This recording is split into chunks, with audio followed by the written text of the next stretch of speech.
Hello! Yes, computers. So, people often ask me, hey Stuart, what computers did you grow up with and what ones did you used to have and all that kind of stuff? Well, I have now made this video and it will tell you all those things in case you give a toss.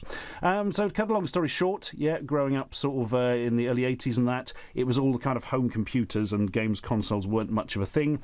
That kind of changed when the Mega Drive came out years ago and things sort of transitioned across.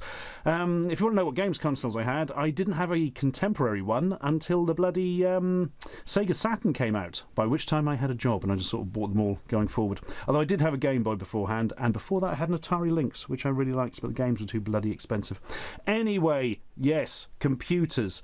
And what I'm going to do is tell you very briefly about each one, and then I'm going to tell you the game that sprang to mind first when I thought of that computer. Because I sat there thinking, oh, which game did I play the most on each computer? Can I work that out? Or what was my favourite? And thought, no, I'm just going to say the first one that comes into my head after reading the name of the computer on a piece of paper.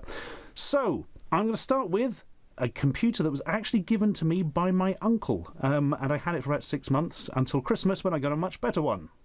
It's the mighty Commodore VIC-20, released in 1980 with a 1.1 MHz CPU, or the PAL model did at least, and about 5 kilobytes of RAM. I don't actually have one of these yet. This one belongs to the nostalgia nerd, and I'm using his in his office with his permission, I promise. Oh, ignore that bit. That is a SD card. They didn't have those back in the day. That's an addition. So yeah, this was kind of my first computer, given to me by my uncle when he upgraded to a Commodore 64. Most of the games I had were on cartridge, if I recall, and they were pretty basic stuff like, you know, disappointing Pac-Man rip-off Cosmic Cruncher, fiddly late 70s Scott Adams text adventure Pirates Cove, where you had to say yo-ho every 5 bloody minutes. But the one that sticks in my head the most is definitely Gorf. Jesus Christ. I was not expecting that. It's a conversion of an arcade game that was kind of a big expansion of Space Invaders with varying different levels and bits and bobs going on.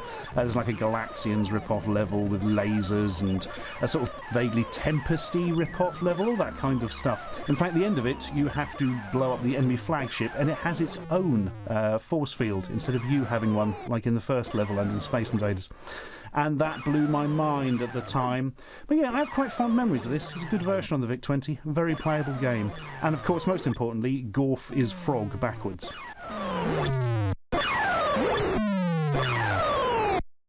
And here is my first computer that was properly mine, so to speak, the Sinclair ZX Spectrum Plus 2, 128K of RAM, released in 1986, had about a 3.5 MHz CPU.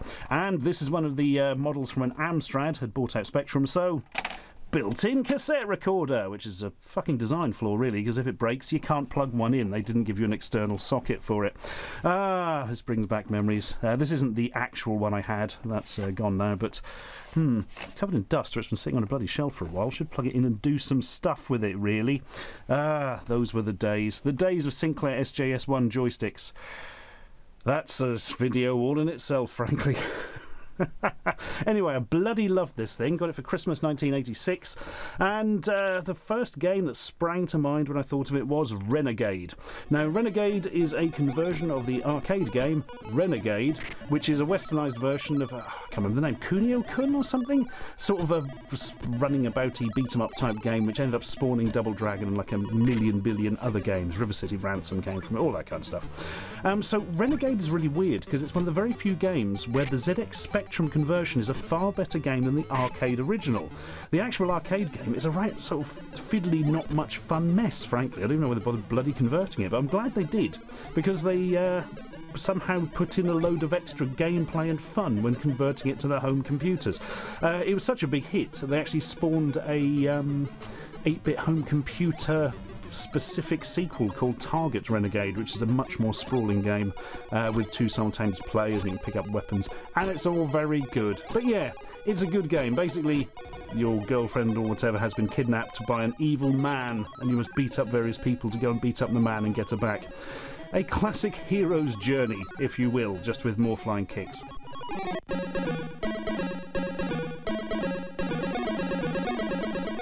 And now we're in the office for the mighty Atari 520 STE, which actually is my original one from back in the day. It's in the office because I've been testing joysticks on it.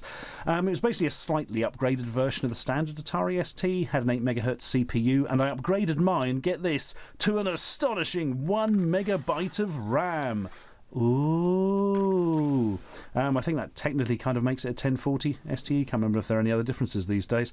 This was the first computer where I could sort of properly make things and draw stupid pictures and save things on various blank discs that you couldn't actually afford a lot of.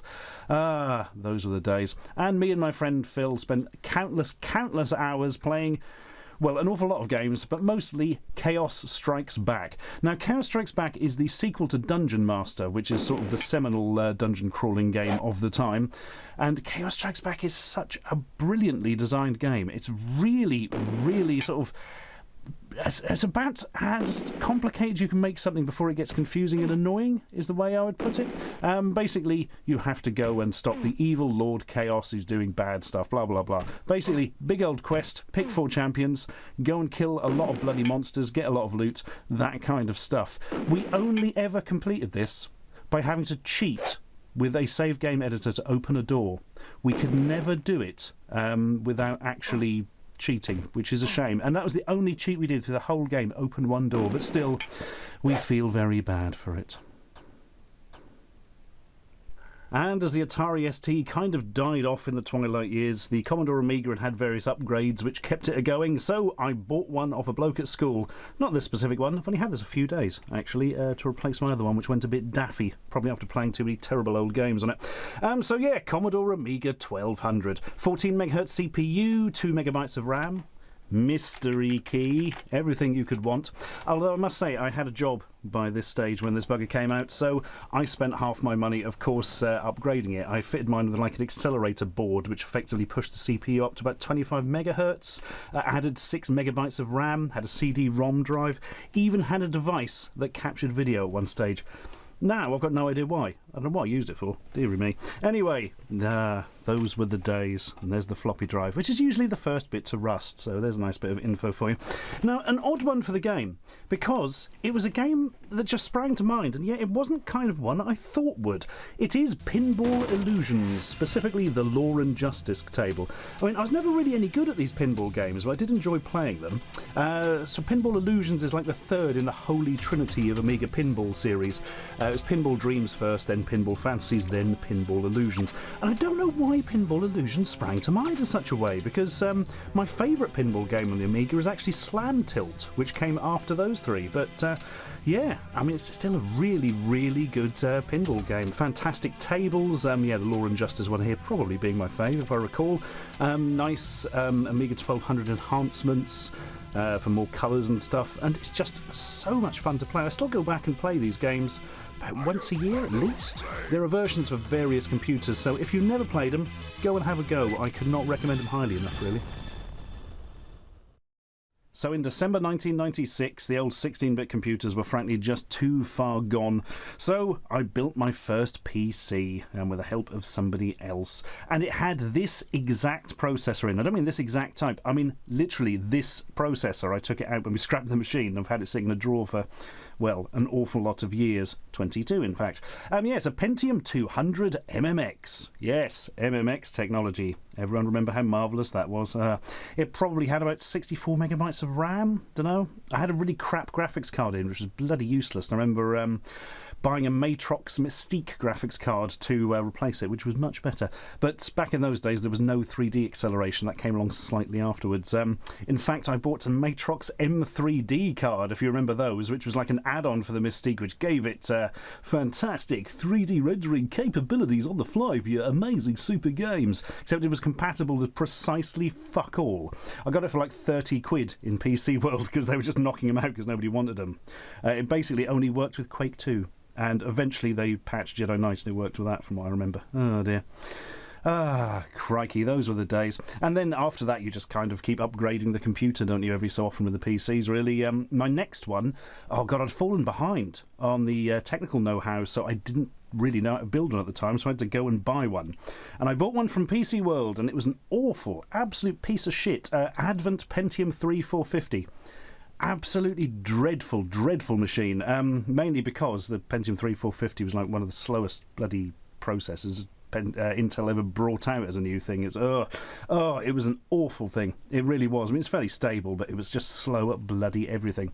And I self-built pretty much forever after that, and just, would upgrade every few years, really. Now, the game that sprang immediately to mind when thinking of the early days of PC gaming for me was Diablo, the mighty click on the skeleton game. When you've clicked on the skeleton, click on another skeleton, and that's Diablo. For some reason, it's bloody great, though, isn't it? Fantastic game, just really good fun, loads of weird loot to evaluate and inventory management which somehow manages to be fun. I even had that third-party Hellfire expansion that was sort of made not by Blizzard but by other people. Nobody seems to remember that these days. I ended up selling it for quite a lot of money, if I remember. It was only like a tenner to buy or something as well. Those were the days. But yeah, Diablo, click on the skeletons, what more do you bloody want? Fantastic sequel as well, Diablo 2, which is far better. Absolutely bloody brilliant. I mean, playing Diablo 1 now, there's a lot of little sort of hoary old bits that don't quite work, and everything feels a bit sort of antiquated, shall we say. Diablo 2 still holds up pretty well. And Diablo 3 is an excellent game as well. Well, at least it was after they patched it. The original release of it was a big disappointment. It just wasn't much fun to play. So they released this massive patch that replaced various systems in the game. And yeah, much better. Really good fun these days as well. Who wants to see my current PC then? In a big light box, because the glass in it is very reflective.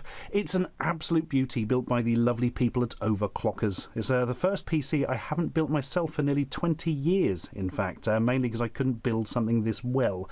Look, it's got the logo! And that's not a decal, it's actually etched into the glass. In fact, the attention to detail is astonishing, actually. Look at the cabling there, which is put together in the exact setup of black jacket, white shirt, red tie. You see, on brand. If I tried to do that, well, actually, I wouldn't have done that because my cabling has always been absolutely horrific. And look at the graphics card. There's a GameChild and some Attack of the Flickering Skeletons art on it. It's bloody lovely. Who wants to see it in the dark with the lights on then? Well, I do, so here you go. It's got an Intel i7-8700K CPU and 32GB of RAM. Actually, I'll stick the rest of the specs on the screen for you techie folk. So basically, it's got a bit of grunt. The story is my previous PC was getting old and beginning to chug a bit and didn't have anywhere near the power to edit 4K footage or anything like that. And that's the future, innit? I was saving up to replace it, but I chanced across the people from Overclockers who basically said they would build me a PC if I showed it to people. And I said yes, obviously. And I'm showing it to you now. Massive thanks to them, actually. Not many people help this channel out, so it is greatly appreciated. I spent the money I'd saved on a new camcorder and stuff, which is how come videos now look better and are in 50 FPS or sometimes in 4K. They also gave me a really nice chair from their Noble range, which has really helped my back, so double thanks there from my spine. If you should want a similar machine to this, they are selling one called the GameChild. See what they've done there? Which is very similar, but without all the logos, etc. Well, I mean, you can have your own logo etched onto it if you like, obviously. Yeah. I'll pop the link in the description. And that's it, I think. That is a brief history of the computers of Ashens, all the way from when games came on big chunky cartridges to the modern day where they come down your internet pipe and are broken up into chunks you have to pay separately for. You know, I really must get a bloody VIC-20 because I've got all these cartridges knocking around and I have to keep having to, check terrible old games on them and stuff, and I need to stop borrowing other people's. Anyway, that's irrelevant. Bye. Subscribe for more.